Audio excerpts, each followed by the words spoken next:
இது என்னது இது? இது என்ன பொருள் இது?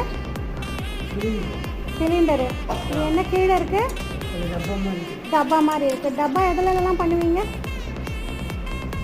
எந்த மாதிரியெல்லாம் டப்பா இருக்கும்? பிளாஸ்டிக்கில் இருக்கும். அப்புறம் கண்ணாடியில் இருக்கும். அப்புறம்